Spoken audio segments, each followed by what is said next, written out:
Okay. Great 9 பொறுத்த வரைக்கும் இப்போ நீங்கள் எல்லாருமே ஃபர்ஸ்ட் டைம் எக்ஸாமுக்கு நல்லா ரெடி ஆகிட்டு இருப்பீங்க. இப்போ நான் உங்களுக்கும் இன்றைய கிளாஸில் என்னத்தை பற்றி சொல்ல போகிறேன்னா, இந்த ஃபர்ஸ்ட் டைம் எக்ஸாமில் வந்து நமக்கு என்னென்ன வகையான கேள்விகள்லாம் வாரதுக்கு சான்ஸ் இருக்குது.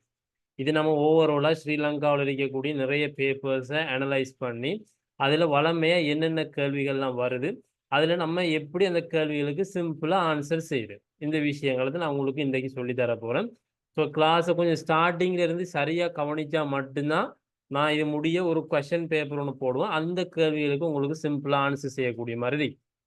ஒரு ஃபைனலாக ஒரு ஃபர்ஸ்ட் டேர்ம் பேப்பர் எப்படி வருமோ அதே செட்டப்பில் உங்களுக்கு நான் வந்து இந்த எக்ஸாம் பேப்பரை ப்ரிப்பேர் பண்ணி வச்சிருக்கிறேன். ஸோ அந்த கேள்விகளை நீங்கள் சரியாக செய்யணுமா இருந்தால் நீங்கள் ஸ்கூல்ஸ்லேயும் படிச்சிருப்பீங்க. இன்றைக்கு நான் சொல்லித்தர ஒரு சில டெக்னிக்ஸையும் அவதானிச்சு கொள்ளுங்க. ஸோ இந்த ரெண்டு விஷயங்களையும் நீங்கள் மிக்ஸ் பண்ணி ஒவ்வொரு கேள்விகள்லையும் நீங்கள் ஃபுல் மார்க்ஸ் எடுக்கக்கூடிய ஆகலாம் மாறும். சரி, இதுதான் நம்ம இன்றைய கிளாஸினுடைய ஒரு நோக்கம். சரிதானே? ஓகே.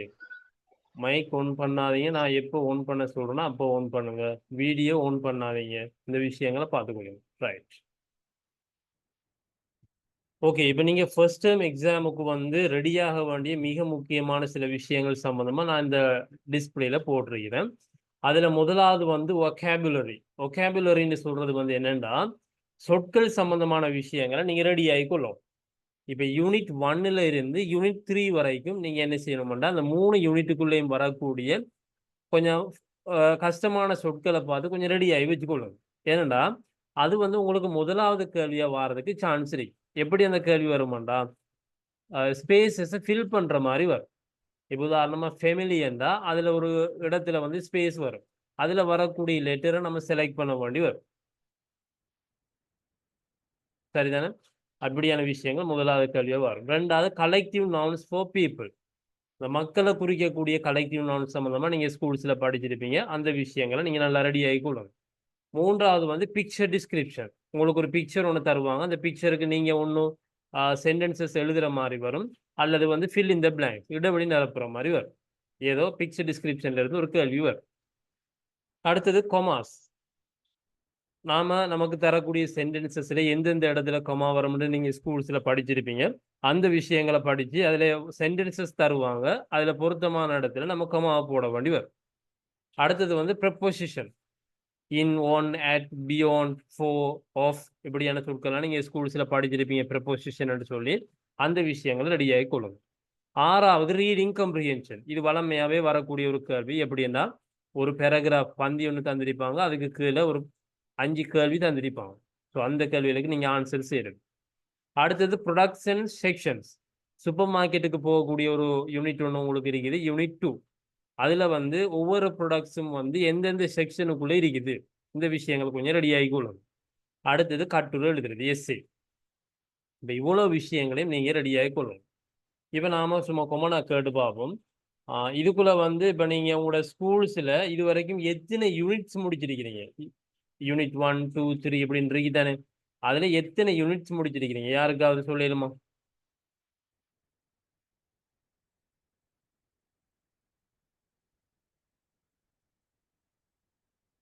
யாராவது?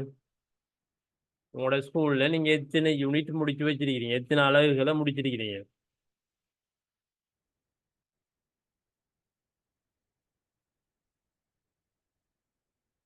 ஓ, சொல்லுங்க இப்ப.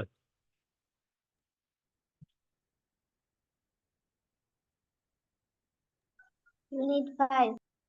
யூனிட் 5 வரைக்கும் முடிச்சிட்டீங்களா? ஆ, யூனிட் 5 நம்ம ஃபர்ஸ்ட் டேர்முக்கு டார்கெட் பண்ண வேண்டியது யூனிட் 3 வரைக்கும் தான். அப்போ உங்களோட ஸ்கூல்ல யூனிட் 5 வரைக்கும் முடிச்சிட்டாங்கன்னா அப்போ செகண்ட் டேர்முக்குள்ளேயே எல்லா யூனிட்டையும் முடிச்சிருவாங்க போல. சரி, ஓகே, பாப்போமே. மத்தாக்கள்?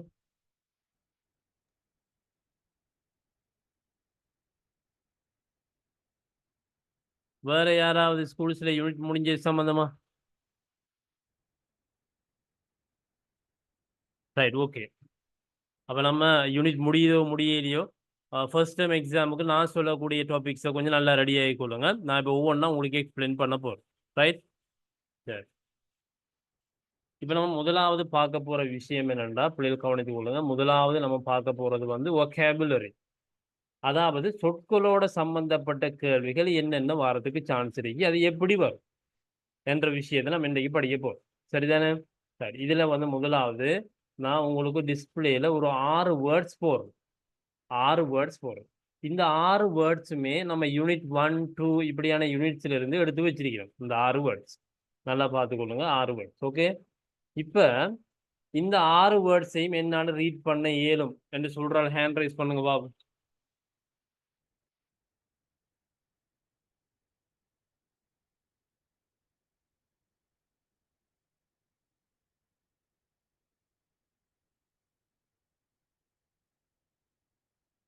ஓகே, இல்மா இஸ்மாயிஸ் ready.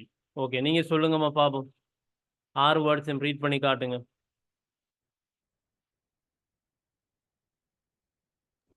member, okay, invitor, invitation. Okay, education, furniture, spinach, furniture, voice, voice. அவ்வளவுதான் இருக்கு. Okay, that's it. ஓகே, பிள்ளைகள் கவனித்து கொள்ளுங்க. இவர் அவங்க ரீட் பண்ணிருக்கக்கூடிய வேர்ட்ஸை பார்த்துக்கொள்ளுங்க. Member, invitation, education, spinach, furniture, அடுத்தது வாய்ஸ். இதெல்லாம் நம்மளோட முதலாவது யூனிட்டோட சம்பந்தப்பட்ட வேர்ட்ஸ். சரிதானே? இப்போ முதலாவது நமக்கு எல்லா வேர்ட்ஸையும் இங்கிலீஷ்ல ரீட் பண்ண தெரியும். ரீட் பண்ண தெரியுமா இருந்தா அதுல ஏதாவது ஒரு லெட்டர் ஒன்று மிஸ் ஆகிற டைம்ல அதுல எந்த எழுத்து வருமோ அதை சரியா கெஸ் பண்ணக்கூடிய மாதிரி. இப்ப பாருங்க, மெம்பர் அப்படின்னு நீங்க ரீட் பண்ணி வச்சீங்கன்னா MEMBER, மெம்பர் அப்படி நீங்க லேசா பாடமாக்கி வச்சுக்கொள்வீங்க. ஸோ அப்போ நம்ம ரீட் பண்ணுறதுன்றது மிக முக்கியமானது. நம்ம எந்த இடத்துல எந்த சொல் மிஸ் ஆகும், எந்த எழுத்து மிஸ் ஆகும் என்றதை கண்டுபிடிக்கிறது. ஓகே, இதெல்லாம் ஓகே. ரெண்டாவது விஷயத்தை பார்த்துக்கொள்ளுங்க, மீனிங். இப்போ நமக்கு தரக்கூடிய இந்த 6 வேர்ட்ஸுக்கு நமக்கு மீனிங் தெரியுமா என்றதை ஒரு தடவை செக் பண்ணி பார்ப்போம்.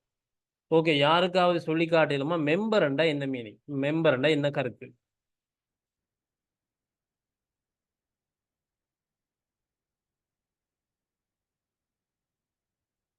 ஓகே, யாராவது தெரிஞ்சா நீங்க ஆன்சர் சொல்ல வேண்டியதுதான். ஓகே, சொல்லுங்க பாபு. உறுப்பினர்கள். S, very good. மெம்பர் என்று சொல்றது வந்து உறுப்பினருக்கு சொல்றது. ஃபேமிலி மெம்பர்ண்டா குடும்ப உறுப்பினர். அப்ப மெம்பர்ண்டா ஞாபகத்தில் வச்சுக்கொள்ளுங்க பிள்ளைகள், உறுப்பினர். அடுத்தது இன்விடேஷன், எல்லாருக்கும் தெரிஞ்ச சொல். What is the meaning of invitation? அழைப்பிதழ். பிள்ளைகள் உங்களுக்கு நல்லா ஆன்சர் தெரிஞ்ச விஷயங்களை மைக் ஓன் பண்ணி நீங்க கான்ஃபிடென்ட்டா ஆன்சர் சொல்லுங்க. இப்போ இங்க பிழை வந்தாலும் பிரச்சனை இல்லை, அதை பத்தி நம்ம ஒன்றும் ஒரி பண்ண தேவை. நான் சொல்லித்தான் தரப்போறேன் உங்களுக்கு அந்த விஷயத்தை, இப்படிதான் செய்யறேன்னு சொல்லி தரப்போறேன், அவ்வளவுதான். அப்ப நீங்க உங்களுக்கு ஆன்சர் உங்களுக்கு தெரிஞ்ச ஐடியாஸ் ஷேர் பண்ணுங்க. ரைட், அடுத்து பார்த்துக்கொள்ளுங்க, எஜுகேஷன். எல்லாருக்கும் கட்டாயம் தெரிஞ்சிருக்க வேண்டிய சொல். What is that? கல்வி. Yes, very good. ஸோ கல்வி, எஜுகேஷன். ஸ்பினேஜ் ரெண்டாவது யூனிட்ல இருக்கு. ஸ்பினேஜ், பண்டில் ஆஃப் ஸ்பினேஜ்னு பார்த்துருப்பீங்க.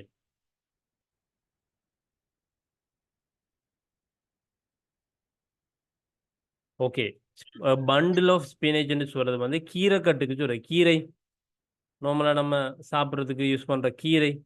அப்ப அதுகளுக்கு சொல்றது வந்து ஸ்பினேஜ். அடுத்தது ஃபர்னிச்சர். ஃபர்னிச்சர் எல்லாருக்குமே தெரிஞ்சிருக்கும். What is that? தளபாடம். Very good, very good. Furniture என்று சொல்றது தளபாடம். அடுத்தது வாய்ஸ். உங்களோட வாய்ஸ் நல்லா இருக்குன்னு சொல்றது வாய்ஸ், குரல். குரல். எக்ஸலன்ட், எக்ஸலன்ட், குரல். அப்ப இங்க பாருங்க பிள்ளைகள், நான் திரும்ப ஒரு தடவை உங்களுக்கு ஒரு சின்ன ஒரு ரிவிஷன், ஒரு ரிமைண்டர் ஒன்று செய்யறேன். சரியா? முதலாவது மெம்பரண்டா உறுப்பினர், இன்விடேஷன்டா அழைப்புதல், எஜுகேஷன்டா கல்வி, ஸ்பினேஜ்டா கீரைக்கு துறை, கீரை, ஃபர்னிச்சர் என்று சொல்றது வந்து தளபாடம், வாய்ஸ் எல்லாம் குரல். அப்போ பாருங்க, முதலாவது நம்ம வேர்ட்ஸை ரீட் பண்றோம், ரெண்டாவதுக்குரிய மீனிங்கை செக் பண்ணி பார்க்கணும். இப்படி உங்களோட புக்ஸ்ல உங்களுக்கு தெரியாத வேர்ட்ஸ் கொஞ்சம் இருக்கும், அதெல்லாம் எழுதி எடுத்துட்டு அதுக்குரிய மீனிங்கை நீங்க டிக்ஷனரியில சிம்பிளா பார்த்து நோட் பண்ணி வச்சீங்கன்னா அந்த விஷயங்கள்லாம் உங்களுக்கு எக்ஸாம் பேப்பரோட வரும்போது ஈஸியா இருக்கு. அப்ப இந்த விஷயங்களை கொஞ்சம் ரெடி ஆயிக்கணும். மூணாவதா நம்ம செய்ய போறது வந்து ஸ்பெல்லிங். இப்போ இந்த 6 வேர்ட்ஸுக்கும் நமக்கு ஸ்பெல்லிங் ஞாபகம் இருக்குதா என்றதை நம்ம செக் பண்ணி பார்க்க போறோம். ரைட்? அப்போ பொதுவாகவே நம்ம ஒரு இங்கிலீஷ் வேர்டுக்கு நம்ம ஒரு ஸ்பெல்லிங்கை பாடமாக்க போறோமா இருந்தா நீங்க செய்ய வேண்டிய வேலை எப்படின்னா, அந்த சொல்ல ஒரு 2 எழுத்தாவோ அல்லது 3 எழுத்தாவோ நீங்க பிரிச்சு நீங்க ரெடி ஆகும். எப்படி மெம்பர்ண்டா mem M E M ber B E R. Invitation in I N vi V I ta T A tion டிஐஓஎன்.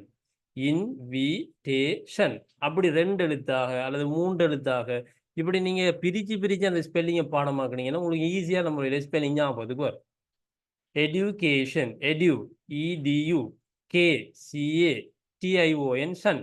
டிஐஓஎன் நம்ம ரீட் பண்ண வேண்டியது ஷன். ஸ்பினேச் SPINACH அப்படி 3 எழுத்தா 2 எழுத்தா அப்படி உடைச்சு நம்ம பாடமாக்கி வச்சோம்னா சரி. ஃபர்னிச்சர் FURNITURE TURE என்று முடிவடைகிற சொற்களுக்கு நம்ம ச என்று சொல்லி ரீட் பண்ணோம். ஃபர்னிச்சர்.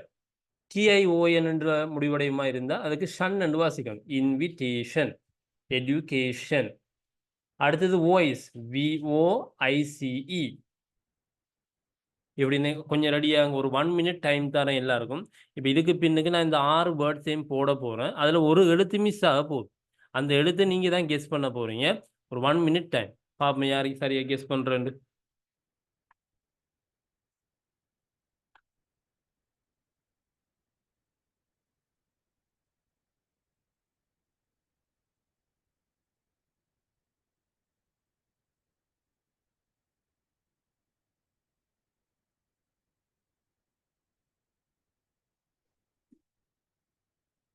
ஓகே, டைம் அப். சரிதானே? இப்போ நீங்கள் ஸ்பெல்லிங் எல்லாம் கொஞ்சம் ரெடி ஆகிருப்பீங்க. இப்போ நான் இதில் வந்து கேட்குற எந்தெந்த எழுத்து மிஸ் ஆகும்ன்றதை கேட்டால் எனக்கு ஆன்சர் சொல்லக்கூடிய மாதிரி இருக்கும் என்றாக்கள் கொஞ்சம் ஹேண்ட் ரைஸ் பண்ணுங்க. பிள்ளை என்றாலும் பிரச்சனை இல்லை, நான் அதை சொல்லி தான் தரப்போகிறேன். ஒரு 6 பேர் ஹேண்ட் ரைஸ் பண்ணுங்க. 4 பேர் ஃபர்ஸ்ட்டுக்கு 4 பேர். 2 பேர் ஹேண்ட் ரைஸ் பண்ணிக்கிறீங்க. ஓகே, இன்னும் 2 பேர் நான் எதிர்பார்க்குறேன். நீங்கள் பயப்படாமல் சொல்லுங்கள். நீங்கள் ஆன்சர் சொல்லலாம், ஒரு பிரச்சனையும் இல்லை. இங்கே உங்களுக்கு அடிக்க போகிறதும் இல்லை, ஏச போகிறதும் இல்லை. ஜஸ்ட் நீங்கள் உங்களோட ஐடியாஸ் ஷேர் பண்ணணும். Okay, very good very good. 4 பேர் ஹேண்ட் ரைஸ் பண்ணியிருக்கிறீங்க. 5 பேர் ஹேண்ட் ரைஸ் பண்ணியிருக்கீங்க. ஓகே, இப்போ பாப்போம் பிள்ளைகள். ஓகே, சரியா?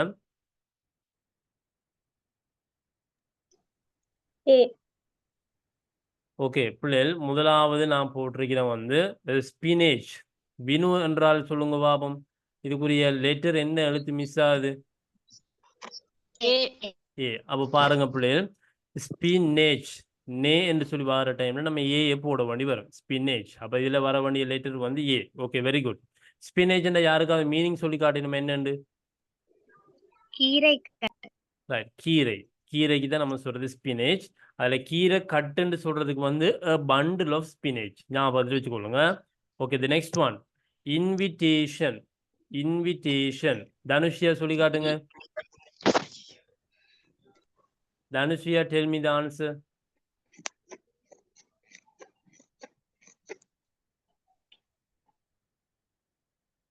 ஓகே தனுஷியா, நீங்க திரும்ப சொல்லுங்கம்மா.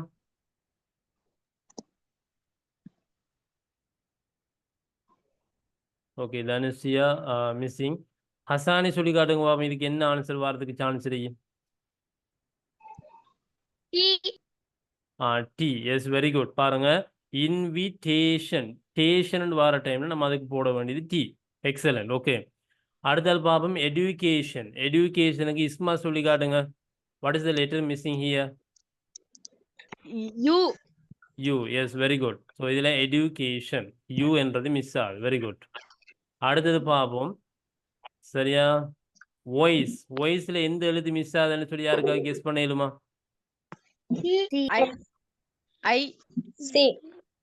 ஐயா சியா? நல்லா பாருங்க, ஐ ஆல்ரெடி இருக்குது. Yes, very good very good. C.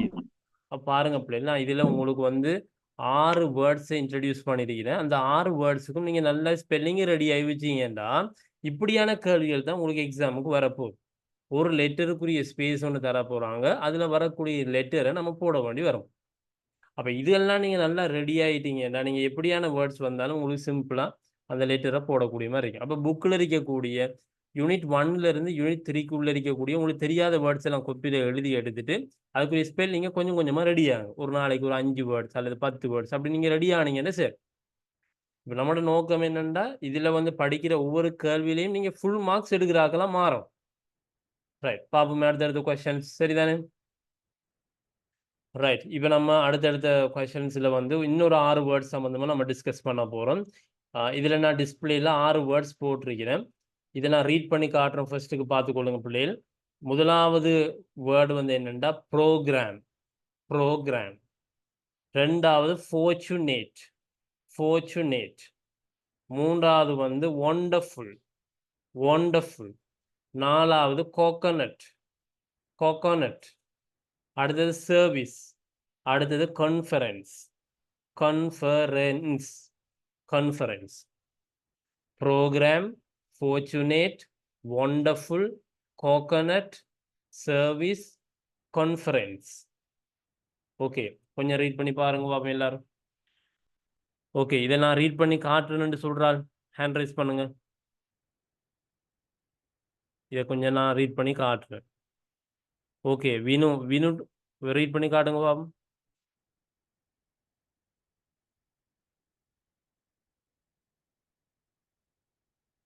Okay. program, okay. fortunate, okay. wonderful, ம். coconut, ம். service, ம். conference.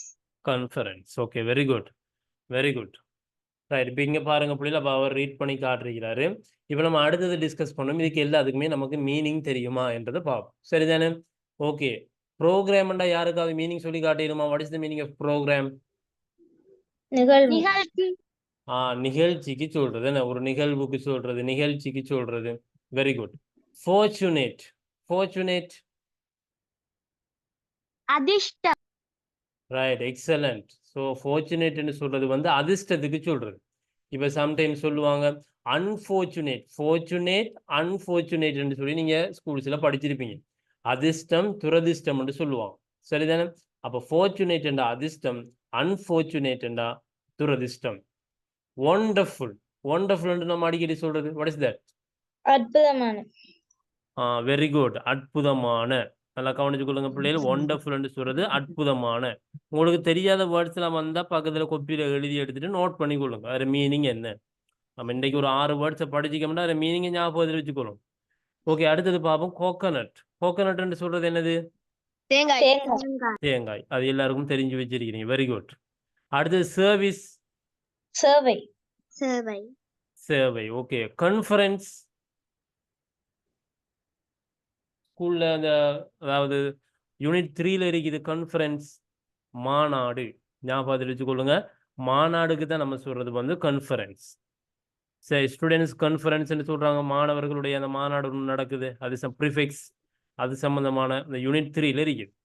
அப்ப திரும்ப ஒரு தடவை எல்லாருமே சேர்ந்து சொல்லுங்க பாப்போம் பிள்ளைகள். ப்ரோக்ராம்ண்டா என்ன?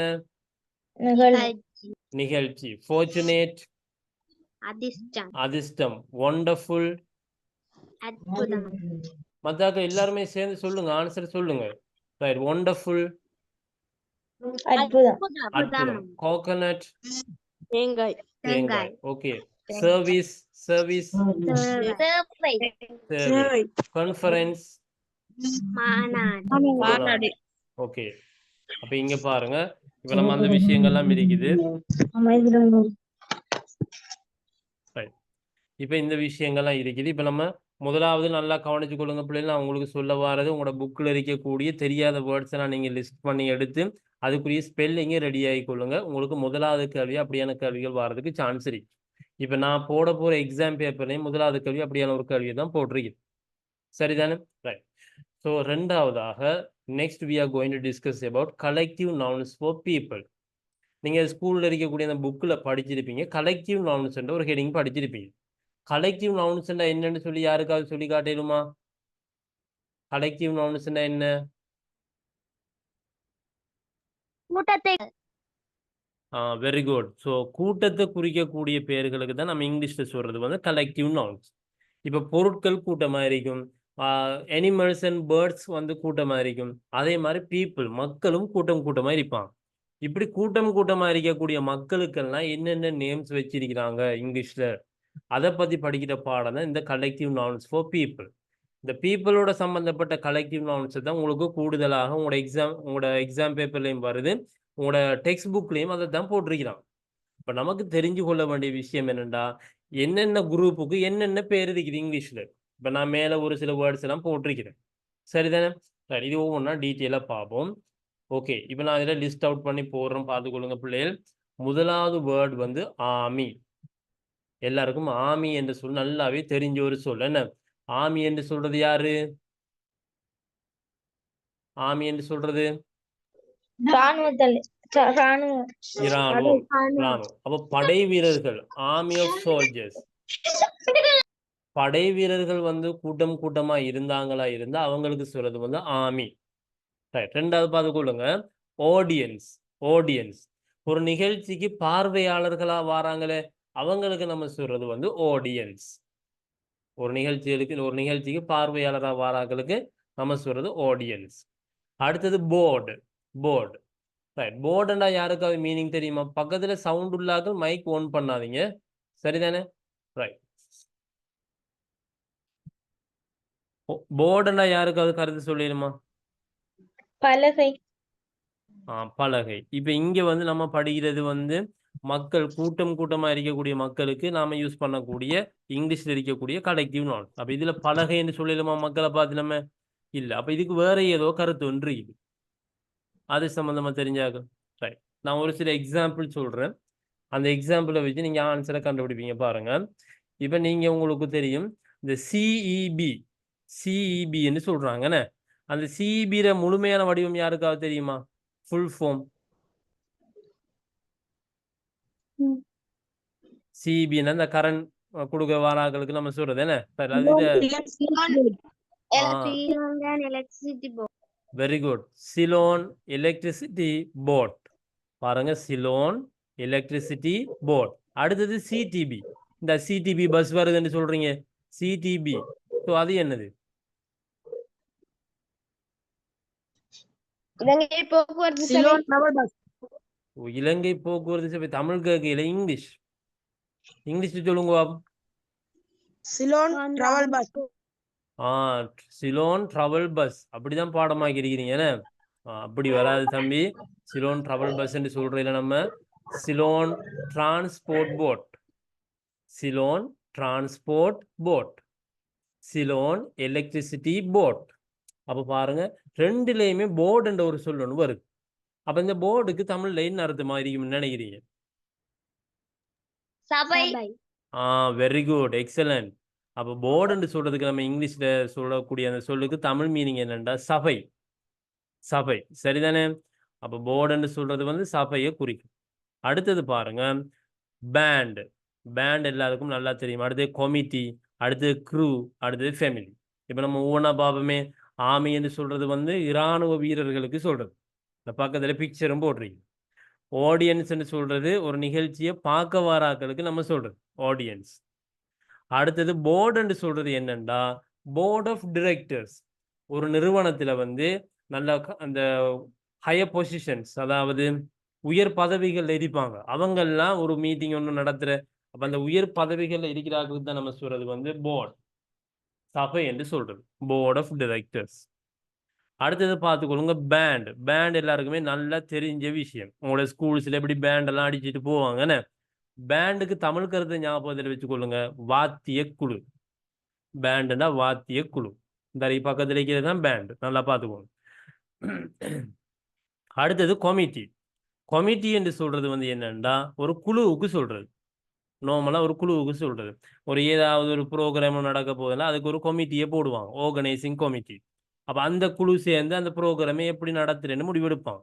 ஸோ இப்படி போடக்கூடிய அந்த குழுவுக்கு தான் இங்கிலீஷ்ல சொல்றது கமிட்டி. அடுத்தது வந்து க்ரூ. க்ரூ என்று சொல்றது என்னன்னா மாலுமி கூட்டம். அதாவது மாலுமிகள், கப்பல் ஓட்டுறாக்கள் இருக்கிறாங்க தானே, க்ரூ ஆஃப் செயிலர்ஸ். இந்த கப்பல் ஓட்டுறாக்களுக்கு நாம சொல்றது வந்து அவங்க அப்படி கூட்டமா இருந்தாங்களா இருந்தா அவங்களுக்கு இங்கிலீஷ்ல சொல்ல வேண்டியது க்ரூ. க்ரூ என்று சொல்றோம். அடுத்தது எல்லாருக்குமே நல்லா தெரிஞ்ச ஒரு சொல் ஃபேமிலி. ஃபேமிலி என்றா குடும்பத்துக்கு சொல்றது. ஃபேமிலி என்றா குடும்பம். சரி, இப்ப பாப்போமே யாருக்கு இது ஞாபகம் இருக்குதுன்னு பாப்போமே. இப்ப சொல்லி காட்டுங்க பிள்ளைகள். ஆர்மி என்றா என்ன மீனிங்? இராணுவப்படை இராணுவப்படை. ஆடியன்ஸ் யாரு? பார்வையாளர் பார்வையாளர்கள். Very good. போர்டுண்டா என்ன? சபை சபை. பேண்ட் என்ன? வாத்திய குழு வாத்திய குழு. எக்ஸலண்ட். கமிட்டி யாரு? சங்கம் சங்கம் அல்லது குழு. குழுவுக்கு தான் சொல்றது, பெரும்பாலும் கமிட்டின்னு சொல்றது குழு. க்ரூ யாரு? க்ரூ மாலுமிகள் கப்பற்படை குழு கப்பல் படை இல்ல, மாலுமி படை. ஏன்னா மாலுமிகளை தான் சொல்றது அதுல க்ரூ கப்பல் கூட்டமா இருக்கிறதுக்கு நம்ம சொல்றோம் இல்ல. மாலுமி கூட்டம் மாலுமிகள் கூட்டம். ரைட். ஃபேமிலி யாரு? குடும்பம் குடும்பம். ரைட். ஃபேமிலி குடும்பம். அப்ப இவ்வளவு வேர்ட்ஸ் எல்லாருக்கும் ஞாபகம் இருக்குதா? ஓகே. இதெல்லாம் உங்களோட புக்ல இருக்குது. புக்ல இருக்கக்கூடிய கலெக்டிவ் நவுன்ஸ் தானே இப்ப பிக்சரோட போட்டேன். அப்போ உங்களுக்கு பிக்சரோட போட்டா இன்னும் கொஞ்சம் ஞாபகத்தில் இருக்கும்ன்றதுக்காக வேண்டி போட்டிருக்கீங்க. ரைட். இன்னும் கொஞ்சம் வேர்ட்ஸ் பார்ப்போமே. இது என்ன வேர்டு ரீட் பண்ணிடுமே யாருக்காவது? Jury jury. Yes, very good. இது என்ன சொல்? Orchestra orchestra. ஆர்கெஸ்ட்ரா. ரைட். இது என்னது?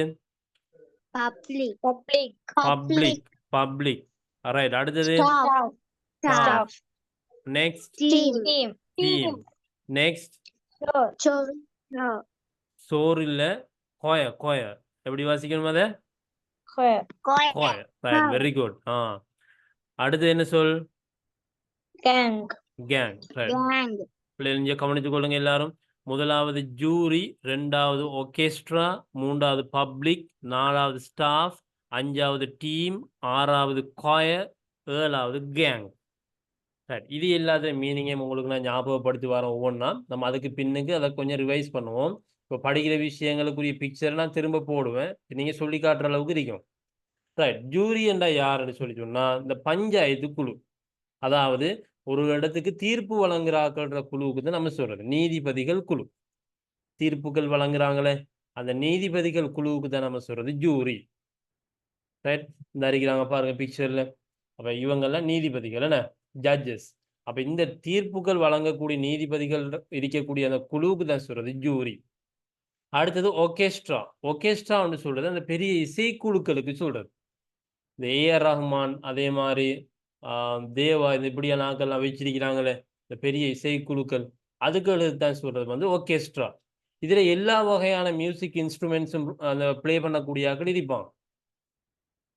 ரைட். அப்ப இப்படியான விஷயங்கள் இசைக்குழுவுக்கு நம்ம மொத்தமா சொல்றது ஒர்கெஸ்ட்ரா. ஆனா பேண்டுன்னு சொல்றது வித்தியாசம். அது வாத்திய குழு. அது வந்து ஒரு ப்ரோக்ராமுக்கு பேண்ட் வாசிச்சுட்டு போறாங்க, அது வேற. இது இசைக்குழு, ஒர்கெஸ்ட்ரா. அடுத்தது பப்ளிக் என்ற எல்லாருக்குமே நல்லா தெரிஞ்ச சொல். பொதுமக்களுக்கு சொல்றது பப்ளிக், பொதுமக்கள். ரைட். அடுத்தது ஸ்டாஃப் நல்லாவே தெரியும். ஒரு நிறுவனத்துல வேலை செய்யக்கூடிய ஊழியர்களுக்கு சொல்றது ஸ்டாஃப். ஒரு நிறுவனத்துல வேலை செய்யக்கூடிய ஊழியர்கள் ஸ்டாஃப். இப்போ உங்களோட ஸ்கூல்ல வந்து டீச்சர்ஸ் எல்லாம் இருக்காங்கண்டா சொல்லுவாங்க அடிக்கடி ஸ்டாஃப் மீட்டிங் நடக்க போகுதுன்னு சொல்லி. அப்ப ஸ்டாஃப் மீட்டிங்ல அர்த்தம் என்னன்னா அந்த அவங்களுக்கு அங்க வேலை செய்யற ஆட்களுக்கு இடையில நடக்கக்கூடிய மீட்டிங். அப்ப வேலை செய்யக்கூடிய ஊழியர்களுக்கு நம்ம சொல்றது ஸ்டாஃப். அடுத்தது டீம். டீம் எல்லாருக்குமே நல்லா தெரியும். அணிக்கு சொல்றது அணி. ஒரு விளையாட்டு அணிக்கு நம்ம சொல்றது டீம். அடுத்தது கோயர். கோயர்ன்னு சொல்றது வந்து பாடகர் குழு. கோயரண்டா பாடகர் குழு. இந்த இப்படி இருந்து இப்படி பாடலாம் படிப்பாங்க ஒன்னா சேர்ந்து, அவங்களுக்கு சொல்றது வந்து கோயர்.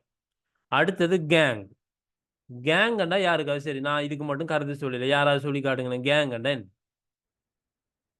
நம்ம ஸ்கூல்ல கொஞ்சம் பேர் ஒரு 4 பேர் 5 பேர் சேர்ந்துட்டு சொல்ற நாங்க இந்த கேங் அந்த கேங் எல்லாம் சொல்றேன். What is that? Friends gang கேங்கண்டா என்ன? கூட்டம். எல்லாமே கூட்டத்தை தான் குறிக்குது. இதுல கேங்கண்டா இந்த கூட்டத்தை குறிக்குது. கும்பல். கும்பல். கும்பல். ஓகே. நல்லா கவனிச்சு கொள்ளுங்க. இப்ப ஸ்கூல்ல என்ன செய்யற கொஞ்சம் பேர் ஒரு 4 பேர் ஒன்னா சேர்ந்துக்கிட்டு நாங்க எல்லாம் இந்த கேங்ன்னு சொல்றது. ஏன்னா உண்மையிலேயே கேங்கோட மீனிங் தெரியும்டா அப்படி யூஸ் பண்ண மாட்டாங்க. கேங்ன்னு சொல்றது யாருண்டா? திருட்டு கும்பல்.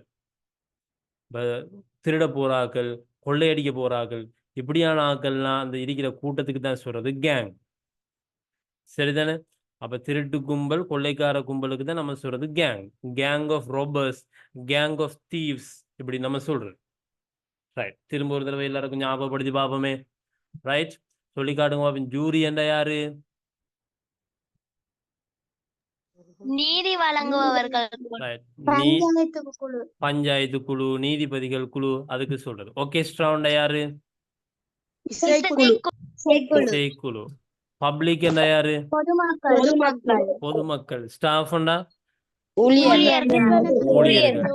டீம்ண்டா அணி டீம்ண்டா குழுவானியா அணி அணி. கொயரண்டா பாடல்குழு பாடகர் குழு. கேங்கண்டா திருட்டு கும்பல் திருட்டு கும்பல், கொலைக்கார கும்பல். சரிதானே?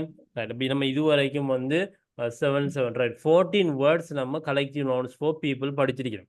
இந்த 14 வேர்ட்ஸுமே உங்களோட புக்கில் இருக்குது. அப்போ அதுக்குரிய மீனிங் உங்களுக்கு தெரியுமாண்டா அதோட சம்மந்தப்பட்ட கேள்விகளுக்கு நீங்கள் சிம்பிளாக ஆன்சர்ஸ் போடுவீங்க. சரிதானே? ரைட். எந்த அளவுக்கு நீங்கள் ஆன்சர் கண்டுபிடிக்கிறீங்கன்னு பார்ப்போம். இப்போ நான் என்ன செய்ய போகிறேன்னா சில பிக்சர் காட்ட போகிறேன். இந்த பிக்சருக்குரிய கலெக்டிவ் நவுன் நீங்கள் சொல்லி காட்டுங்க பார்ப்போம். Right, very good. இது வந்து ஜூரி, நீதிபதிகள் குழுவுக்கு சொல்றது ஜூரி. Very good. இது யாரு? எல்லாரும் சேர்ந்து பாப்போமே. ஒகஸ்ட்ரா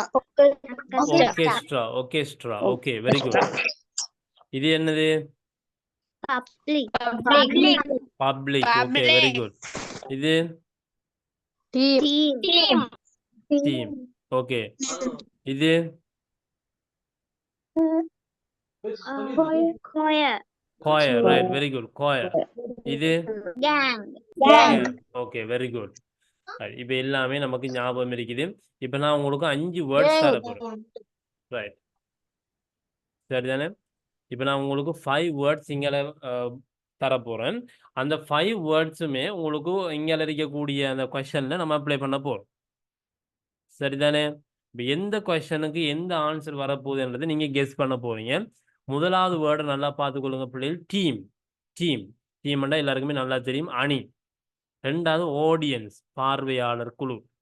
கிரூ, மாலுமி கூட்டம். ஒர்கெஸ்ட்ரா, இசைக்குழு. கேங்கண்டா கல்வர் கூட்டம், திருட்டு கும்பல், கொள்ளைக்கார கும்பலுக்கெல்லாம் நம்ம சொல்றோம். Okay, right. இப்போ நீங்க சொல்லுங்க பார்ப்போம். There was a big dash at the concert. Concert என்ன உங்களுக்கு தெரியும், கலை நிகழ்ச்சி. There was a big dash at the concert. So என்ன ஆன்சர் வரதுக்கு சான்ஸ் இருக்கு? Audience Right, very good. There was a big audience at the concert. அப்ப concert ஒண்ணு இல்ல, பெரும்பாலும் யார் இருப்பாங்க? ஆடியன்ஸ் இருப்பாங்கன்னு. Right, very good. There are 6 players. In a volleyball. Very good. Volleyball வந்துட்டேன்டா, உங்களுக்கு அதை கெஸ் பண்ணக்கூடிய மாதிரி இருக்கும். Volleyball team. Yes, very good. A dash of thieves entered the house yesterday. Gang of thieves thieves என்ன யாரு? Right, திருடர்களுக்கு சொல்றது. திருடர்களுக்கு நம்ம சொல்றது thieves. அப்ப திருடர்கள் என்ற சொல் வந்துட்டுண்டா உங்களுக்கு ஆட்டோமேட்டிக்கா மைண்ட்ல வரணும் gang. A gang of thieves entered the house yesterday. All the musicians in the orchestra. சொல்லுங்க, எல்லாரும் சொல்லுங்க. Orchestra. Right, very good. Musicians, இசையமைப்பாளர்கள் என்று வந்தா நம்ம அங்க போட வேண்டியது orchestra. The dash of the ship ன்னு வந்து என்ன போடுவீங்க? crew அத crew ன்னு வாசிக்கிறீல, crew வாசிங்க பாப்போம். ரைட். அப்ப நல்லா கவனிச்சுக்கோங்க பிள்ளைகள். இதுக்கு வந்து நம்ம ரீட் பண்ண வேண்டியது gang of thieves, all the musicians in the orchestra. அடுத்தது the crew of ship. ஷிப்ன்னு வந்துட்டேன்னா உங்களோட மைண்ட்ல வரணும் crew. மியூசிஷியன்ஸ் அங்க orchestra. thieves வந்தால robbers வந்தா gang. வாலிபால், ஃபுட்பால், கிரிக்கெட் இப்படிலாம் வந்தா டீம். அதே மாதிரி ஒரு கன்சர்ட் அல்லது ஏதாவது ஒரு ப்ரோக்ராம், மியூசிக்கல் ப்ரோக்ராம் எல்லாம் நடக்குமா இருந்தா அதுல வந்து வாரது வந்து பெரும்பாலும் ஆடியன்ஸ். இப்படியான வேர்ட்ஸை ஞாபகத்தில் வச்சுக்கொள்ளுங்க. இப்படி கேள்விகள் தான் உங்களுக்கு எக்ஸாமுக்கு வரும். அப்ப இதுகளுக்குரிய ஆன்சரை நீங்க கெஸ் பண்ணீங்கன்னா சரி. ரைட். அப்ப இந்த விஷயங்கள் எல்லாருக்கும் விளங்கிட பிள்ளைகள்? எல்லாருக்கும் இந்த விஷயங்கள் ஓகேயா? ஓகே. அப்ப நம்ம இதுவரைக்கும் 2 விஷயங்களை பத்தி படிச்சிருக்கிறோம். ஒன்று வந்து vocabulary, ரெண்டாவது கலெக்டிவ் நவுன். இந்த 2 விஷயங்களும் நீங்க நல்ல டீட்டெயிலா படிக்கணும். ஏன்னா எக்ஸாமுக்கு உங்களுக்கு கட்டாயம் வாரத்துக்கு இருக்குது. சரிதானே? ரைட். ஓகே. மூணாவதாக நம்ம படிக்க போற கொஸ்டின் வந்து உங்களுக்கு கட்டாயமாக இந்த முறை வரப்போற ஒரு கேள்வி என்னன்னா பிக்சர் டிஸ்கிரிப்ஷன். ஒரு படம் ஒன்று தந்து அதுக்கு கீழே பந்தி ஒன்று தந்திருப்பாங்க. அந்த பந்தியில ஃபில் பண்றதுக்கு சில வேர்ட்ஸுமே எல்லாம் தந்திருப்பாங்க. அது சில நேரம் வேர்ட்ஸா தரலாம், அல்லது உங்கள சொல்லுவாங்க அந்த பிக்சரை பார்த்து வசனங்கள் எழுதுங்க. இப்ப நம்ம எல்லாத்துக்குமே ரெடி ஆக வேண்டியது. பிக்சரை பார்த்து நம்ம சுயமாவும் வசனம் எழுத தெரிஞ்சிருக்கணும். At the same time fill in the blanks இடபடின்னு ரப்ப தெரிஞ்சிக்கணும். அப்ப இந்த 2 விஷயங்களையும் எப்படி நம்ம சிம்பிளா செய்யறது என்றது தான் நான் இப்ப உங்களுக்கு எக்ஸ்பிளைன் பண்ண போறேன். நல்லா கவனித்துக் கொள்ளுங்க. ரைட். சரிதானே? Picture description. இந்த பிக்சர் டிஸ்கிரிப்ஷன்ல நம்ம பார்க்க போறது வந்து, முதலாவது உங்களுக்கு ஒரு பிக்சர் ஒண்ணு தந்தா, நீங்க எழுத வேண்டிய முதலாவது வசனம். நான் ஒவ்வொன்னா ஆர்டரா சொல்லி வரேன் பார்த்துக்கொள்ளுங்க பிள்ளைகள். அதுக்கப்புறம் நான் ஒரு பிக்சர் ஒண்ணு தருவேன். நீங்க எனக்கு அதே மாரி சென்டென்ஸ் கிரியேட் பண்ணி காட்டணும். ரைட். இப்ப பாருங்க, ஒரு பிக்சர் ஒண்ணு தந்திருக்கிறாங்க. இந்த பிக்சர பத்தி வசனம் எழுத சொன்னா, நாம எழுத வேண்டிய முதலாவது வசனம் என்னன்னா, இந்த மொத்தமா இந்த பிக்சர் என்னத்த காட்டுது என்றத நம்ம எழுதணும். இந்த பிக்சர பார்த்தீங்கன்னா, இது வந்து என்னத்தில பிக்சர்ன்னு யாருக்காவது சொல்லிடுமா?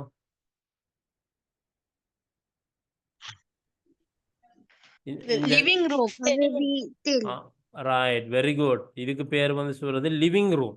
லிவிங் ரூம் என்று சொல்றது, நம்ம வீட்டுல சொல்லுவோமே, ஹால் என்று சொல்லுவோமே, அதத்தான் சொல்றது லிவிங் ரூம்.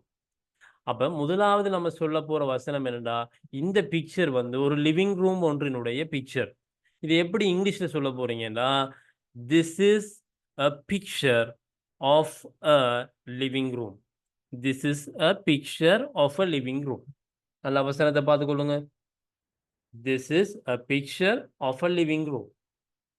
ரைட். சம்டைம்ஸ் இப்ப உங்களுக்கு தாராங்க, ஒரு சில்ட்ரன் பார்க்கிற பிக்சர் ஒண்ணு தாராங்கன்னு வச்சுக்கொள்ளுங்க. எப்படி முதலாவது சென்டென்ஸ் சொல்லுவீங்க? This is a picture A of a picture children. living.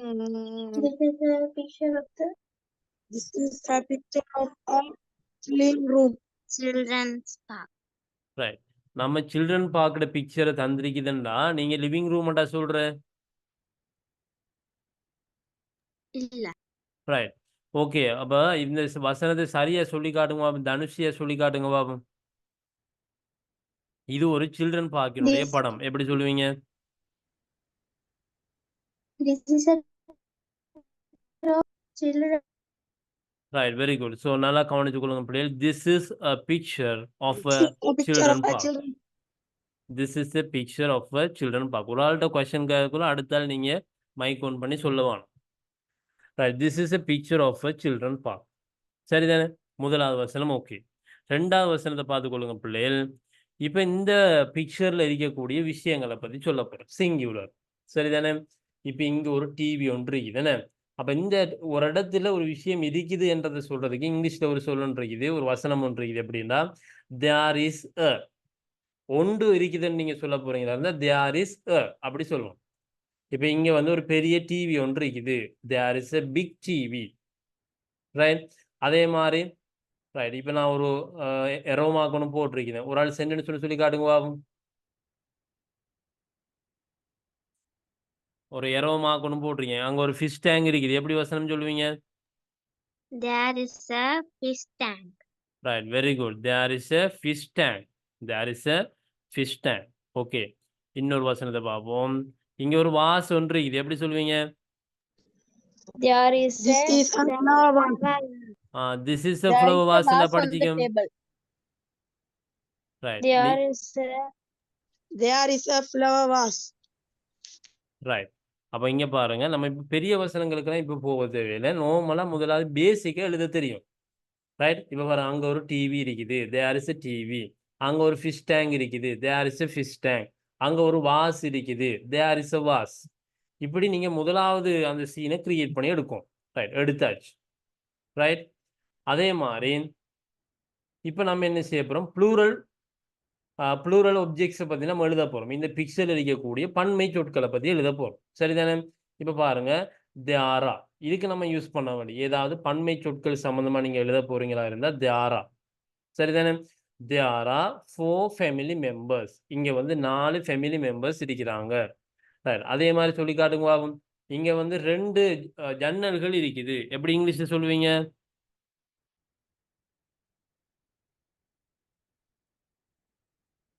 இங்க 2 ஜன்னல்கள் இருக்குது. எப்படி சொல்லுவீங்க? There are There are two two windows. There are two There are windows. two windows. Right, very good. There are 2 big windows. அப்ப நம்ம நல்லா கவனிங்க. ஏதாவது ஒரு விஷயம் வந்து சிங்குலர்ல இருந்தா நீங்க அதுக்கு யூஸ் பண்ண வேண்டியது there is. ஏதாவது ஒரு விஷயம் வந்து ப்ளூரல்ல இருந்தா நீங்க அதுக்கு யூஸ் பண்ண வேண்டியது there are. அப்போ for an example there is a டிவின்னு சொல்றோம். அதே மாதிரி 2 விண்டோஸ் இருக்குதுன்னு சொல்றதுக்கு there are 2 big windows. Okay, அப்ப 2 விஷயம் ஓகே. இப்ப பாருங்க, நம்ம சென்டென்ஸ் கிரியேட் பண்ண போறோம். சரிதானே? ஏற்கனவே there is a என்ற விஷயத்தை போட்டிருந்தோம். எப்படி? there is a was. இப்ப நம்ம 2வது சேர்த்துக்கொள்ள போறோம். இந்த was வந்து எந்த இடத்துல இருக்குது? முதலாவது என்ன இருக்குது என்று சொல்றீங்க. 2வது அது எந்த இடத்துல இருக்குது? there is a was. பாருங்க, on the table. மேசைக்கு மேலே என்று சொல்றதுக்கு on the table. இப்படி நீங்க எழுதுனீங்கன்னா உங்களோட வசனம் வந்து பெர்ஃபெக்ட்டான ஒரு வசனமா மாறும். முதலாவது என்ன இருக்குதுன்னு சொல்ல போறீங்க. 2வது அது எங்க இருக்குன்னு சொல்ல போறீங்க. ரைட். அதே மாதிரி ப்ளூரல் ஃபார்ம். எப்படி? there are 4 family members. 4 family members இருக்கிறாங்க. எங்க இருக்கிறாங்க? in the living room. அப்ப ஏதாவது ஒரு பொருளுக்கு மேலேன்னு சொல்றதுக்கு on போட்டு சொல்லணும். ஏதாவது ஒரு விஷயத்துக்கு உள்ளேன்னு சொல்றதுக்கு in போட்டு சொல்லணும். அப்ப முதலாவது நீங்க சொல்ல வேண்டியது there is என்றா there is a was. 2வது சொல்ல வேண்டியது அது எந்த இடத்துல இருக்குது? on the table. there are 4 family members in the living room. அப்போ ஒரு விஷயத்தை பத்தி சொல்ல போறீங்க, அது எங்க இருக்குதுன்னு சொல்ல போறீங்க. ரைட். இப்ப நான் ஒரு தமிழ்ல ஒரு வசனம் ஒன்று சொல்லி காட்டுறேன். யாரு சரியா சொல்றேன்னு பாப்போமே. அங்க ஒரு பறவை இருக்கிறது. எப்படி சொல்லுவீங்க? அங்க ஒரு பறவை இருக்கிறது. எப்படி சொல்லுவீங்க? There is a bird. There- There is a bird. there is a bird. மரத்துக்கு மேலே. எப்படி சொல்லுவீங்க? On the tree. Is a On the bird tree. on the tree. On the tree. Right. There is a bird on the tree. There is a bird on the tree. இப்படி நீங்க use பண்ண போறீங்க என்ன? Right. இப்படி தான் நம்ம வசனங்களை create பண்ண போறோம். ரைட். இப்போ நான் உங்களுக்கு வந்து சில விஷயங்களை மென்ஷன் பண்ணி காட்ட போறேன். நீங்க என்ன செய்ய போறீங்கன்னா எனக்கு பிக்சருக்குரிய அந்த சென்டென்சஸை சொல்லி காட்ட போறீங்க. ரைட். பாப்போமே. இந்த டிவிக்கு யாராவது ஒரு ஆள் சென்டென்ஸ் ஒன்று சொல்லி காட்டுங்க. ஹேண்ட் ரைஸ் பண்ணுங்க. இந்த டிவிக்கு இந்த முழுமையான ஒரு வசனத்தையும் சொல்லி காட்டுறது. Complete sentence. ரைட். வினு வந்து ஆல்ரெடி ரெடியா இருக்கிறாங்க. ரைட். வினு சொல்லி காட்டுங்க பாப்போம். There is a TV in the Okay. wall. There is a TV in the wall. Right. இந்த விஷயம் சரியா? ரைட். நல்லா கவனிச்சு கொள்ளுங்க பிள்ளைகள். there is a TV in the wall என்று சொல்லப்படாது. அது வந்து சுவருக்கு உள்ளே இல்லையே. அப்ப அது மேலே இருக்குதுன்னு. அப்ப சுவரின் மீது என்று சொல்றதுக்கு on the wall. there is a TV on the wall. Right. அதே மாதிரி அடுத்த ஆள் சொல்லி காட்டுங்க பாப்போம். ஃபிஷ் டேங்க் இந்த ஃபிஷ் இருக்குது, நிறைய மீன் இருக்குது. எப்படி சொல்ற? யாராவது ஹேண்ட் ரைஸ் பண்ணுங்க.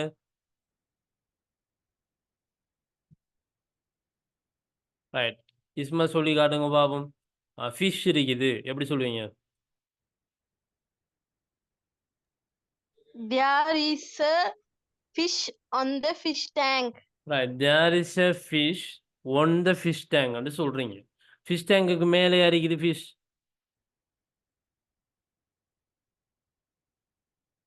சொல்லி காட்டுங்க பாப்போம். ஃபிஷ் டேங்குக்கு மேலே இருக்குது இல்ல என்ன?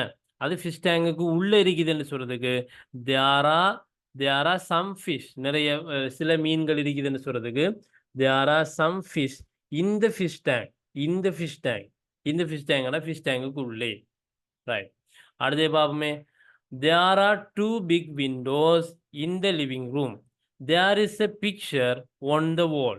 இப்படி நீங்க சென்டென்சஸ் கிரியேட் பண்ண வேண்டி வரும். அதே மாதிரி பாருங்க, கப்புக்கு ஒரு ஆள் ஒரு சென்டென்ஸ் சொல்லி காட்டுங்க. ஈஸியா ஒரு சென்டென்ஸ் கப்புக்கு. ஹேண்ட் ரைஸ் பண்ணுங்க.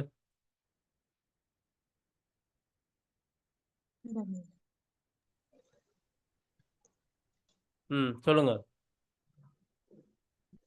There is a cup Okay, there is a on the cup table. on the table. There is a cup on the table. Right, very good. அப்ப இங்க பாருங்க பிள்ளைகள். அப்ப நீங்க முதலாவது என்ன சொல்ல போறீங்கன்னா, ஏதாவது ஒரு பொருளை பத்தி வசனம்னு சொல்ல போறீங்கன்னா, முதலாவது அதுல என்ன இருக்குதுன்றதை சொல்ல போறீங்க. 2வது அது எங்க இருக்குதுன்னு சொல்ல போறீங்க. இது எங்க இருக்குது என்றதை சொல்லும் போது நீங்க அதுக்கு முன்னுக்கு ஒரு ப்ரிப்போசிஷனை சேர்க்கும். இப்ப உள்ளே இருக்குதுன்றா இன்னன்றதை போட்டு சொல்லணும். இப்ப பெட்டிக்கு உள்ளே அப்படி நம்ம சொல்ல போற மாதிரி இந்த பாக்ஸ், பர்ஸுக்கு உள்ளே இந்த பர்ஸ். அதுவே மேலே இருக்குமென்று சொன்னா அதுக்கு நம்ம சொல்ல வேண்டியது ஒன். மேசைக்கு மேலே ஒன் த டேபிள், கூரைக்கு மேலே ஒன் த ரூஃப், மரத்துக்கு மேலே ஒன் த ட்ரீ. அப்ப இதுகளை ஞாபகத்தில் வச்சுக்கொள்ளுங்க. Right right. அப்ப ரெண்டாவது விஷயம் முடிஞ்சுது. இப்ப நம்ம சொல்ல போறது வந்து எக்ஷன்ஸ். ஒவ்வொரு ஆக்களும் செய்யக்கூடிய செயற்பாடுகளை பத்தி சொல்ல போறோம். இங்க பாருங்க, ஃபாதரை பார்த்தீங்களா இருந்தா லேப்டாப்ல வேலை செஞ்சுட்டு இருக்கிறார். அங்கே மதரை பார்த்தீங்கன்னா ஃபோன் பேசிட்டு இருக்கிறாங்க. ஒரு சைல்டு வந்து டிவி பார்த்துட்டு இருக்கிறார். 2 பேரும் டிவி தான் பார்த்துட்டு இருக்கிறாங்க. ஒரு ஆள் சோஃபாவில் இருக்கிறார். இப்படிலாம் நம்ம சொல்ல போறோம். இதே எப்படி வசனமா சொல்ல போறீங்கன்னா, முதலாவது சொல்ல வேண்டியது யாரு இருக்கிறாங்கன்றது சொல்ல போறீங்க. a little child. முதலாவது நீங்க சொல்ல போறது a little child. யாரு இருக்கிறாங்க. ரெண்டாவது நீங்க போட வேண்டியது இஸ் அல்லது ஆ. ஒரு ஆள் இருந்தா அதுக்கு நம்ம இஸ் என்று சொல்லணும். நிறைய பேர் இருந்தா ஆன்னு சொல்லணும். a little child is sitting. sitting என்றா உட்கார்ந்து இருக்கிறாங்க. சோஃபாக்கு மேல on the sofa. a little child is sitting on the sofa. Right. அடுத்தது பார்ப்போமே. இப்ப ஃபாதருக்கு ஒரு ஆள் வசனம்னு சொல்லி காட்டுங்க பார்ப்போம்.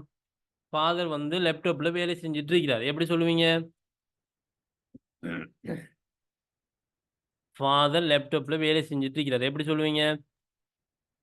Father is working on the laptop. Right, very good. Father ஏன்னா father is working on a laptop. Very good. இப்போ மதருக்கு சொல்லி காட்டுங்க ஒரு ஆள் சென்டென்ஸ் சொல்லணும்.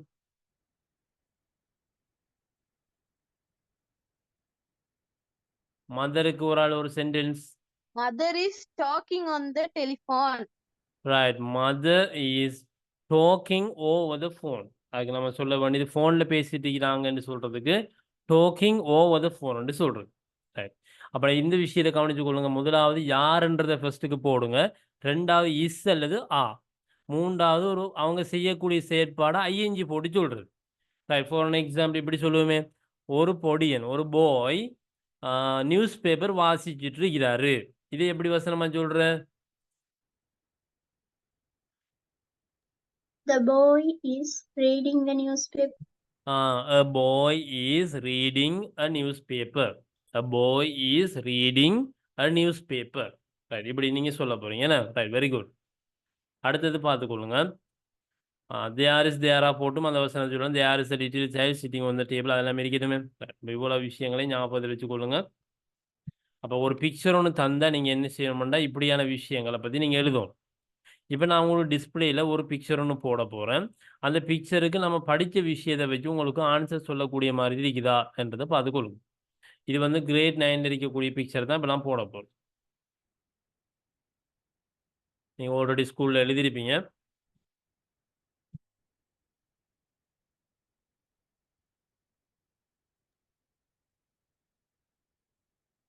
ரைட், எல்லாரும் பிக்சர் வந்துட்டா பிள்ளைகள்? ஓகே, சரிதானே? ரைட், கவனிச்சு கொள்ளுங்க. முதலாவது இப்போ நீங்க சொல்ல போறீங்க இந்த பிக்சர் வந்து ஒரு ஸ்கூல் கான்சர்ட் ஒன்றினுடைய படம். எப்படி சொல்லுவீங்க? ஒரு ஆள் சொல்லி காட்டுங்க. This is a picture of a school concert. Right, very good. This is a picture of a school concert. முதலாவது இப்படி தான் வசனம் சொல்லணும். This is போட்டு சொல்லணும். ரைட். இப்போ ரெண்டாவது சொல்லுங்க பாபம். அங்க ஸ்டேஜுக்கு மேல நிறைய பாய்ஸும் கேர்ள்ஸும் இருக்கிறாங்க. எப்படி சொல்லுவீங்க? வினு சொல்லி காட்டுங்க பாபம். Vinu Some girls. வினு சொல்லி காட்டுங்க. There are some boys and girls there are some boys and girls on the stage. on the stage. Very good. There are some boys and girls on the stage. ஸ்டேஜுக்கு மேலேன்னு சொல்றதுக்கு on the stageன்னு சொல்ல போறீங்க. Right, very good. இப்போ அடுத்த hand rice பண்ணிக்கொள்ளுங்க. ஒரு girl வந்து song ஒரு பாட்டுன்னு படிச்சிட்டு இருக்கிறா. எப்படி வசனம் சொல்ற?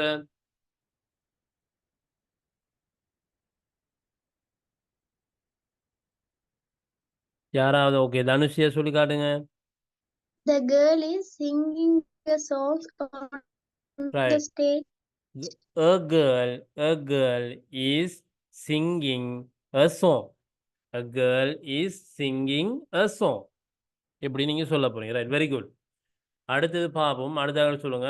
சில கேர்ள்ஸ் வந்து டான்ஸ் ஆடிக்கிறாங்க. எப்படி சொல்லுவீங்க?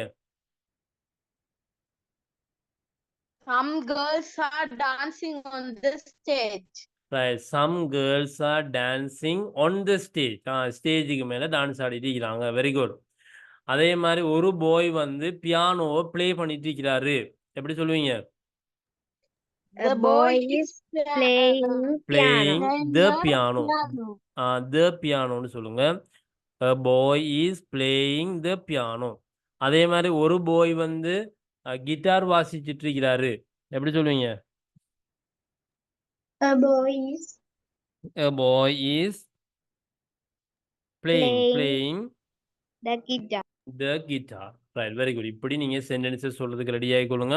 அப்போ உங்களுக்கு வந்து fill in the blank, இடைவெளி நிரப்புறதுக்கும் வரலாம். அதே மாதிரி இப்படி வசனங்கள் எழுதுறதுக்கும் வரலாம். சரி, இப்போ நம்ம அடுத்ததா பார்க்க போறது, சரி இன்னும் கொஞ்சம் நேரம் தான் இருக்குது, கொஞ்சம் கவனிச்சு கொள்ளுங்க பிள்ளைகள். அடுத்ததா பார்க்க போறது இந்த கேள்வி. இந்த கேள்வியில நீங்க இவ்வளவு விஷயங்களையும் கொஞ்சம் நல்லா ரெடி ஆகிக்கொள்ளுங்க. இவ்வளவுக்குரிய மீனிங்கையும் பாடமாக்கி வச்சுக்கொள்ளுங்க. அப்போ இந்த விஷயங்கள் உங்களுக்கு எக்ஸாமுக்கு இதோட சம்பந்தப்பட்ட கேள்விகள் வர்றதுக்கு சான்ஸ் இருக்குது.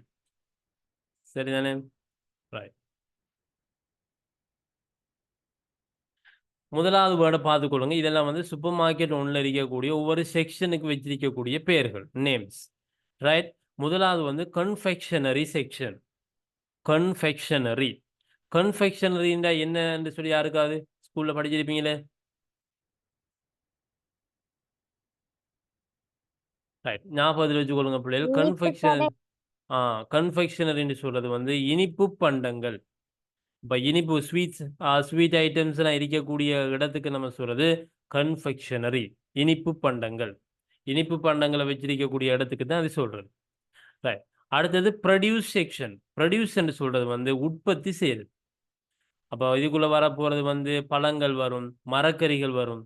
அப்போ இதெல்லாம் உற்பத்தி செஞ்சு கொண்டுட்டு வர்றது என்ன? அப்போ இதெல்லாம் நம்ம சொல்றது வேண்டியது ப்ரொடியூஸ் செக்ஷன்.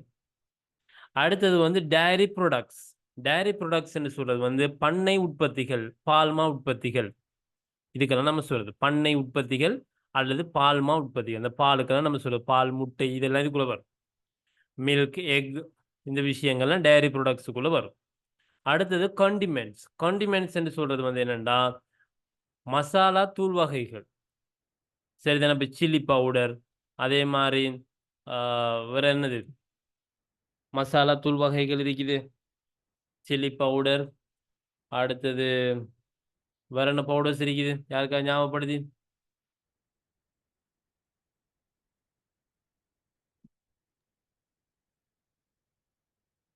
ஓகே, அப்படியான விஷயம் இந்த மசாலா தூள் வகைகளை ஞாபகத்தில் வச்சுக்கொள்ளுங்க. அப்படியான பவுடர் ஐட்டம்ஸ் எல்லாத்தையுமே நம்ம இதுக்குள்ள போடணும். சரிதானே? கண்டிமெண்ட்ஸ்.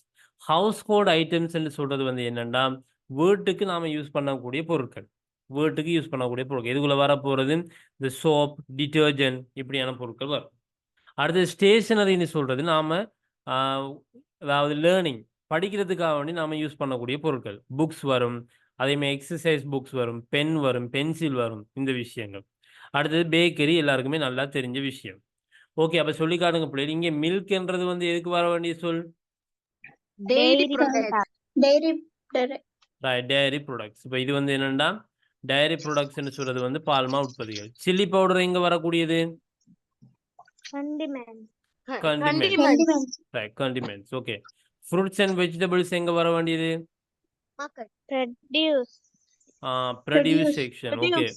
ஃப்ரூட்ஸ், பழங்கள், மரக்கறிகள்னா ப்ரொடியூஸ் செக்ஷன், உற்பத்தி செய்யக்கூடிய இடங்களுக்கு வந்துடும். சரிதானே?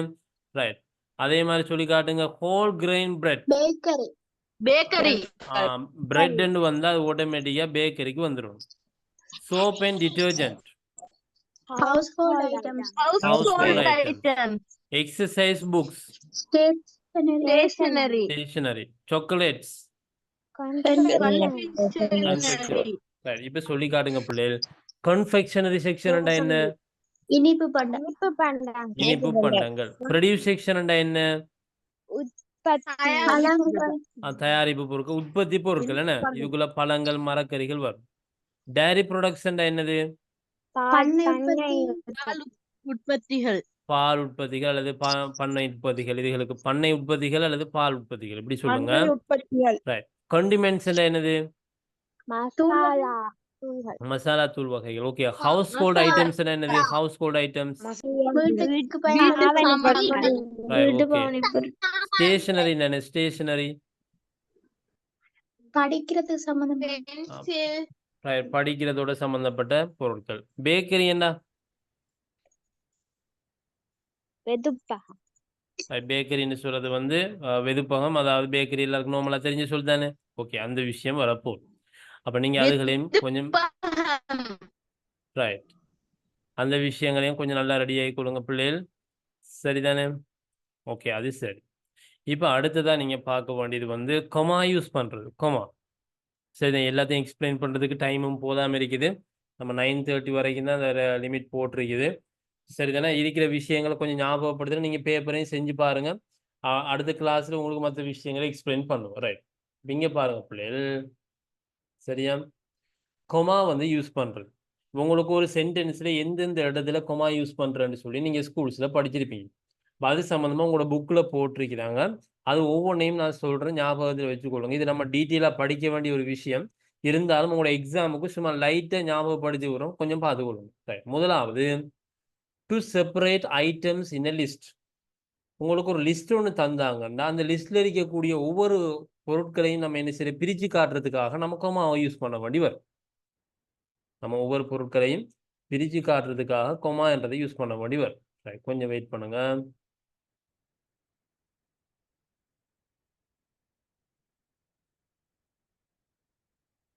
ரைட். இப்போ நம்ம கொமாஸ் யூஸ் பண்ற சிச்சுவேஷன் ஒவ்வொன்றா ஞாபகப்படுத்துகிற பிள்ளைகள் நல்லா பாடமாக்கி வச்சுக்கொள்ளுங்க. இந்த விஷயங்கள் முதலாவது உங்களுக்கு கட்டாயம் கேள்வியில் வரும். சரிதானே? To separate items in a list. Right. ஒரு லிஸ்ட் ஒன்று தாராங்கண்டா அதில் இருக்கக்கூடிய பொருட்களை பிரித்து பிரித்து காட்டுறதுக்காக நம்ம யூஸ் பண்ணக்கூடியது இந்த கொமா. எப்படி என்றால் சரிதானே? Mala, Kamala and Vimala are my close friends. Right. Are my close friends. Right. இப்போ பாருங்க, இங்க 3 பேரை பத்தி தந்திருக்கிறான். 3 பேரை நேம்ஸை தந்திருக்கிறான். ஒன்று வந்து மாலா, கமலா அண்ட் விமலா. ரைட். இந்த இடத்துல நம்ம என்ன செய்யணும்டா, இது ரெண்டையும் பிரித்து காட்டுறதுக்காக நம்ம யூஸ் பண்ண வேண்டியது ஒரு கமா. அப்போ இந்த இடத்துல நீங்க ஒரு கமாவை யூஸ் பண்ண வேண்டி வரும். இப்போ 3 பேர்கள் தந்திருந்தாங்களா இருந்தா நம்ம முதலாவது மாலா, கமலா அண்ட் விமலா இந்த எண்டை போட்டுட்டோம்னா இதுக்கடையில நம்ம கமா யூஸ் பண்ற இல்லை. இதுக்கடையில நம்ம கமா யூஸ் பண்ற இல்லை. அப்ப முன்னுக்கு நம்ம ஒரு ஆளை பிரித்து காட்டுறதுக்கு மட்டும் மாலா அந்த அதுக்கு பக்கத்துல ஒரு கமா போடுங்க. சரி. இன்னொன்னு பாப்போமே. ரைட். சரியா சொல்றது யாருன்னு பாப்போம். Ravi, Raja, Nirmal and John are clever students. சரி. யாருக்காவது சொல்லி காட்டணுமா இதுல வந்து எந்த இடத்துல கொமா வரதுக்கு சான்ஸ் இருக்குது? ரவிக்கு பக்கத்துல. ரவிக்கு பக்கத்துல. ரவிக்கு பக்கத்துல. ரவிக்கு பக்கத்துல மட்டும் போட்டா சரியா? இல்ல. ராஜாக்கு பக்கத்துல. Very good. ராஜாக்கு பக்கத்துலயும் போடணும். அப்ப பாருங்க, அதாவது கடைசியா வார 2 வேர்ட்ஸை ஜாயின் பண்றதுக்கு மட்டும்தான் நம்ம எண்டை யூஸ் பண்ணிட்டோம். அது தவிர்த்த மற்ற எல்லா விஷயங்களையும் பிரிச்சு காட்டுறதுக்கு நாம கமா என்றதை போட வேண்டி வரும். அப்ப இதே விஷயங்கள் தான் உங்களுக்கு வந்து புக்லையும் போட்டிருக்கிறாங்க. சரியா? அப்ப அந்த விஷயங்களையும் கொஞ்சம் பாடமாக்கி வச்சுக்கொள்ளுங்க. அப்படி ஒரு லிஸ்ட் ஒன்று வருமா இருந்தால் அந்த லிஸ்ட்டை நீங்க பிரிச்சு காட்டுறதுக்காக இப்படியான கொமாஸ் வந்து யூஸ் பண்ண வேண்டி வரும். ரைட். இது வந்து முதலாவது விஷயம். பாப்போமே இதை யாரு சரியா சொல்றேன்னு.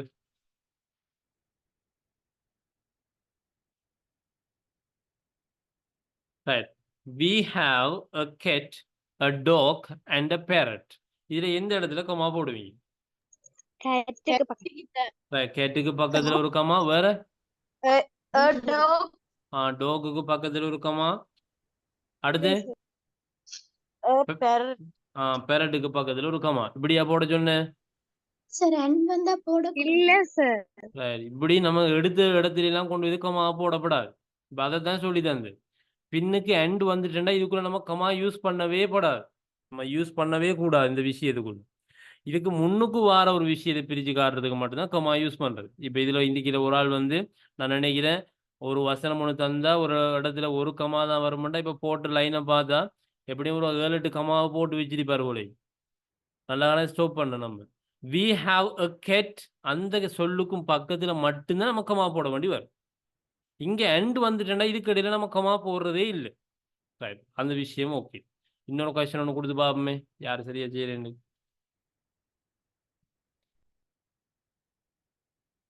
ஓகே இப்ப பிள்ளைகள் சொல்லி காட்டுங்க பாப்போம்.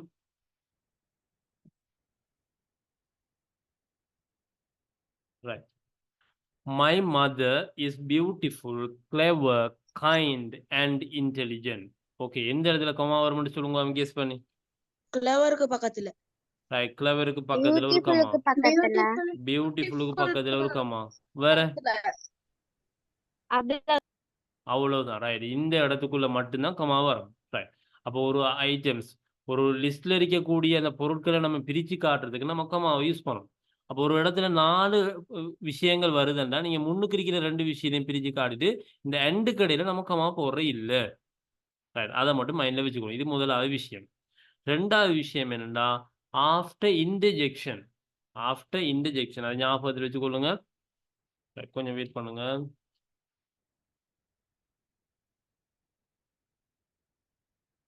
Right after interjection. இன்டர்ஜெக்ஷன் சொல்லி சொன்னா என்னண்டா இந்த நம்ம ஒரு வசனத்துக்கு முன்னுக்கு எஸ் போடுறது, நோ போடுறது, ஹாய் போடுறது, ஹலோ போடுறது, அடுத்தது வந்து ஹே சரிதானே, அடுத்தது வெல், எஸ், வெல் இப்படியான விஷயம். இப்படியான விஷயங்கள்லாம் வந்தால் இதுக்கு பக்கத்தில் நீங்கள் கட்டாயம் கமாவை போடும். சரியா? இப்போ நான் ஒரு எக்ஸாம்பிள்னு உங்களுக்கு போடுறேன். இதில் எந்த இடத்துல கமா வரும்னு சொல்லுங்க பாப்போம்.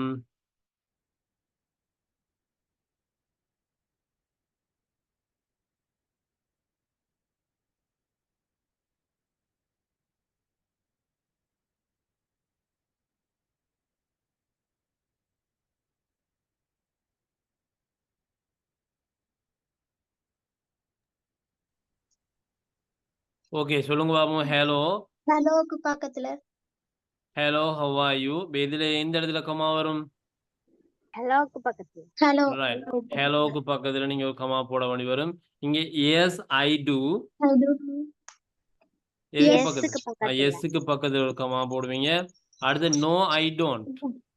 நோக்கு பக்கத்துல. நோக்கு பக்கத்துல. அப்ப இன்டர்ஜெக்ஷனுக்கு பக்கத்துல வந்தா நீங்க என்ன செய்யணும்? ஒரு கமா போடும். சரிதானே?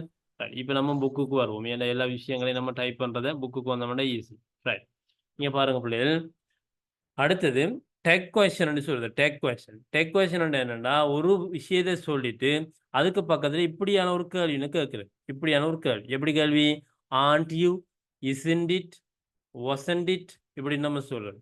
அப்ப அதாவது ஒரு நெகட்டிவ் ஃபார்ம்ல அந்த கேள்வி வரும். ஆண்ட் யூ இதுல நொட்டுன்ற விஷயம் வந்துருக்கு. அப்ப இப்படி வந்தா நம்ம அதுல போட வேண்டியதுக்கு முன்னுக்கு ஒரு கமா போட்டீங்கன்னா சரி. அப்ப இந்த விஷயத்தை பார்த்துக்கொள்ளுங்க. அடுத்தது வந்து என்னன்னா சரிதானே, கொஞ்சம் வெயிட் பண்ணுங்க. நிறைய விஷயங்கள் இருக்குது. இங்க ரெண்டாவது கேள்வி வரும். To enclose details. இப்போ ஒரு விஷயத்தை பத்தி சொல்லிட்டு இப்போ ஸ்ரீலங்காவை பத்தி சொல்றாங்க.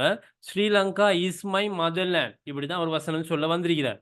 ஸ்ரீலங்காவை பத்தி மேலதிகமான ஒரு தகவல்னு சொல்றாங்களா இருந்தா அதுக்கு பக்கத்துல நம்ம கமா போடும். பாருங்க எப்படி சொல்றாங்க. Sri Lanka one of the most beautiful countries in the world is my motherland. அப்ப இதுக்கு பக்கத்துல ஒரு கமா போட வேண்டி வரும்.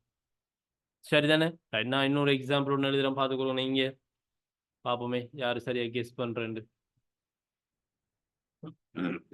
Right Kumar one of the tallest boys in the class is my friend. Right. இப்ப உண்மையிலேயே இதுக்கு வர வேண்டிய வசனம் என்னன்னு பாத்தீங்களா இருந்தா சரியா இப்படித்தான் வந்திருக்கீங்க. Kumar is my friend. Kumar is my friend. Kumar எந்த ஃப்ரெண்ட்னு சொல்றீங்க.